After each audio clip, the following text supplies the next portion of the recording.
జీవితంలో ఎన్నో ప్రేమ కథలు ఉంటాయి. అవి మొదలవ్వవు, ముగియవు. అవి జీవితాంతం మనతోనే ఉంటాయి. ఇది కూడా అలాంటి ఒక కథ. ఒక అబ్బాయి కథ. తన ప్రాణం కంటే ఎక్కువగా ఒక అమ్మాయిని ప్రేమించిన కథ. కానీ ఆ ప్రేమ గురించి ఆ అమ్మాయికి ఎప్పటికీ తెలియని కథ. ఆ అమ్మాయిని మొదటిసారి చూసిన రోజు అతని జీవితంలో ఒక తెలియని అనుభూతి మొదలైంది.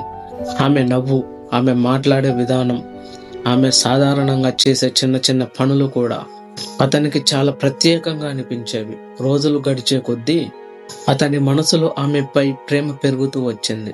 కానీ ఒక విషయం మాత్రం అతనికి తెలుసు, ఆమెతో అతనికి ఎలాంటి దగ్గర సంబంధం లేదని.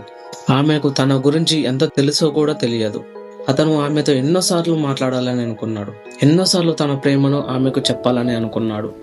నువ్వంటే నాకు చాలా ఇష్టం అని ఒక్కసారైనా చెప్పాలని అనుకున్నాడు.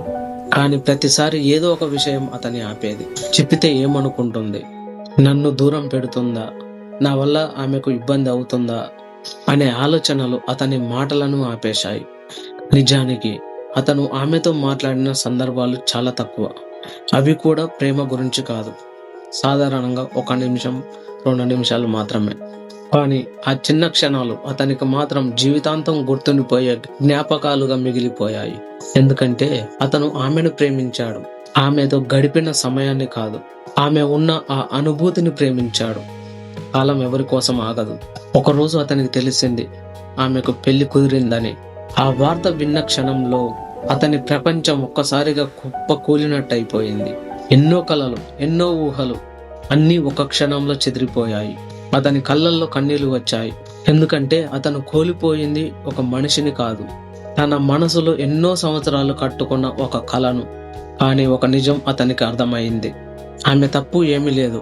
ఎందుకంటే అతనిని ప్రేమిస్తున్నానని ఆమె ఎప్పుడు చెప్పలేదు. ఆమె ఎప్పుడు అతనికి ఆశలు ఇవ్వలేదు. ఆమె తన జీవితాన్ని తనకు నచ్చిన విధంగా ఎంచుకుంది. అది ఆమె హక్కు. ఆమె పెళ్లి రోజు వచ్చింది. ఆమె చాలా సంతోషంగా ఉంది. ఆమె ముఖంలో ఆనందం కనిపించింది. ఆమె జీవితంలో కొత్త ప్రయాణం మొదలైంది. ఆ క్షణంలో అతని హృదయం బాధపడింది. కానీ అతని మనసులో ఒక మాట మాత్రమే బయటకు వచ్చింది, నువ్వు సంతోషంగా ఉంటే చాలు.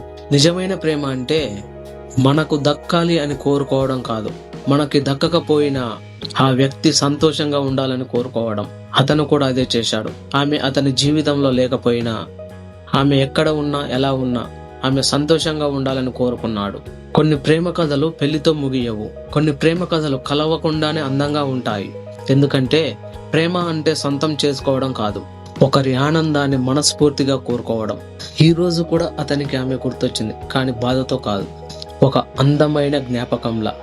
ఎందుకంటే ఆమె అతని జీవితంలోకి వచ్చి వెళ్ళిపోయిన ఒక వ్యక్తి కాదు, ప్రేమించడం అంటే ఏంటో నేర్పించిన ఒక అందమైన అనుభూతి.